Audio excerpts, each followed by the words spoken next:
In today's video, I'm going to rank the best units for beginners in World 2 in Animal Last Stand. One thing many players experience going from World 1 to World 2 is the massive shock they get after trying to win single match in World 2, since every boss almost has always over 1 million HP and way more. The difference between World 1 to World 2 is insanely high, and that's why I'm making this tier list.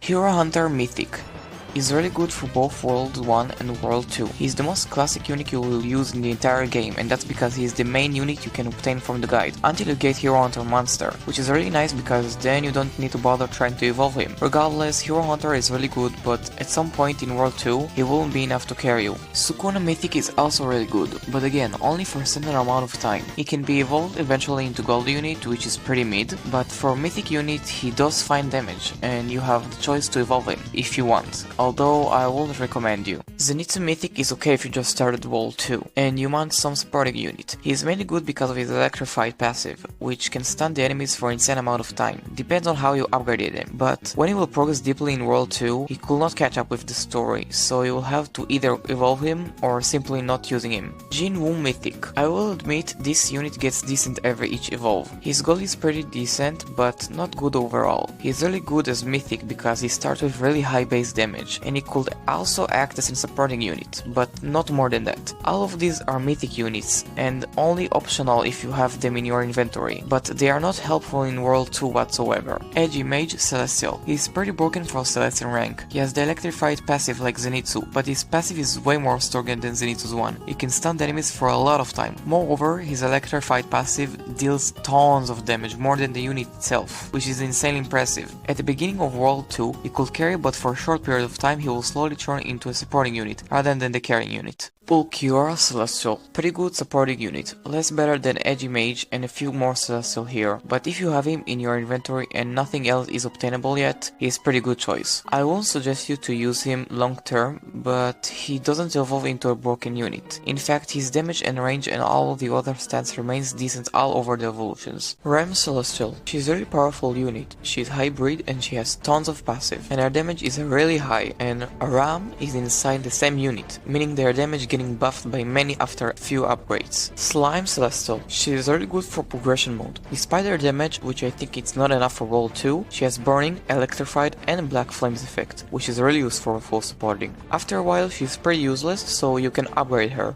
One-Winged Angel. He's one of the strongest Celestial out there that managed to suppress even meta ultimate units. He has insane amount of damage, he's AoE and a hybrid type character after being evolved, and he's super useful if it's your first time landing on World 2. His second pair attack is a bit bad, but overall he can carry many acts in the story. The only con is that he is a bit expensive. Fused Warrior. I'm not gonna lie, he's really bad, but the reason I added Fused Warrior to the list is not because I want you to use him, don't do that. Or else, if you want to upgrade his skill tree, Fused Warrior can be evolved after a few upgrades to Fused Warrior Blue, which I will talk about soon, and he's really broken.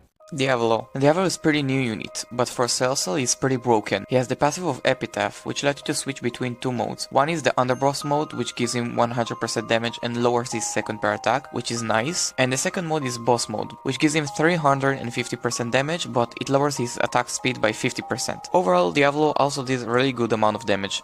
Strongest Alien Ultimate. His damage is pretty mid for ultimate unit, but the major part about Strongest Alien is not his base damage, but his passives. After 1 minute or so you can activate a mode called Astro Burst that gives him 2.5k damage boost, which is insane if you want to farm kill bosses, but these modes can be used only if you obtain his extreme boost evolution. Lelouch Ultimate. There is nothing really impressive about him, he has only a few upgrades and he's insanely cheap, and he deals a lot of damage. In his last evolution he can summon chest tools that will come in your favor. They have high HP, which is great to counter bosses. And the last mod that just kills everyone if you're about to lose. This mod has a Joe cooldown, so you can use it only once. King of Heroes Ultimate. He has really high damage even without any trait buff, and he can be evolved into Godlike. I didn't put his Godlike in the list because to obtain Gilgamesh in general is a bit hard, especially his Godlike version. He's usually the main carry, but he can also support if you didn't bother to develop him. Godlike Swordman Ultimate. He's really expensive and he has many upgrades, though he deals insane amount of damage and he has insane amount of range. He's hybrid and AoE type unit. You know, pretty solid unit. I think he should get a bit buffed, but overall he's pretty good. If you have him, you should use him. Jiren Ultimate. I really like specifically the idea of Jiren, which is why I added him to the list. He deals insane amount of damage without any trait buff. and he's a supporting unit for almost anything you want. If it's raids, the story mode, some boss rush. He doesn't have extreme boosted options, so that's why he's on mid ultimate. Heavenly Chad, which is Jotaro. Jotaro is really broken when it comes to passives. He has many, so you can choose, but the most reliable is the time stop activation. It's really useful in boss rush, or if you have struggled to finish something. Give all the other units time to kill the enemies and the boss. He also deals a lot of damage. Hero Hunter Monster. I've used him for quite a lot, and he's pretty mid ultimate. The only good thing about this unit is that again, you don't have to bother to evolve him. You can just simply follow the guide. Now, you may ask yourself, why would I bother at all if he's mid? That's true, but Hero Hunter Monster is not bad. He can be very well supporting unit, and he can be evolved into Godly, which I will talk about later. Fused Warrior Blue. Really broken unit. He has really bad base damage. The reason he's on the list is because of his passives. Some units have really bad base damage, range and second pair attack. But if they have passives that carries, it pays off. Just like the strongest alien. So yeah, he's really broken.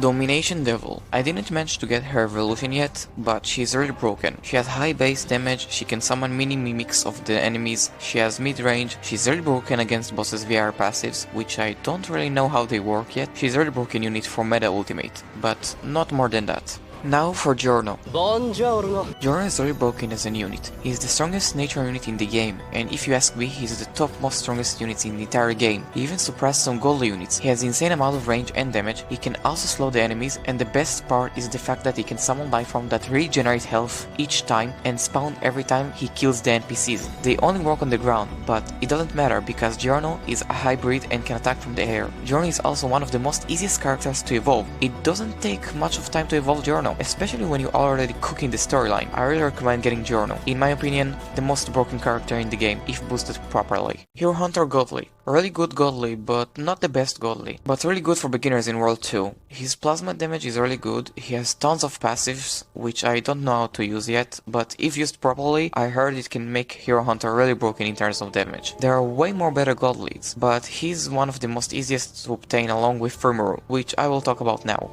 Now for Godly Rimuru. He can apply almost all the possible effects on the enemies, if it's electrified, burning and more. He deals nice damage if paired with glitch technique. Overall, he's broken if you just got him, but he's not the best Godly. He's a bit confusing because many passives, so you gotta try them all. And for the last, Godly Ichigo. He's one of the worst Godlies in my opinion, but he's also one of the most easiest to obtain throughout Ichigo evolutions. Giorno and many more ultimates deals more damage than him. His passives are mid, but again, if you have him, regardless if he is bad or not, use him to progress the story. Almost every godly or ultimate is good for you if you just started World 2. And that was the tier list for beginners in World 2. Just to remind you, that tier list is still for beginners in World 2 and not advanced. Some units here might be unreliable at the end of World 2, so take everything in a grain of salt. I hope you enjoyed, don't forget to like and subscribe, and I will see you in the next video.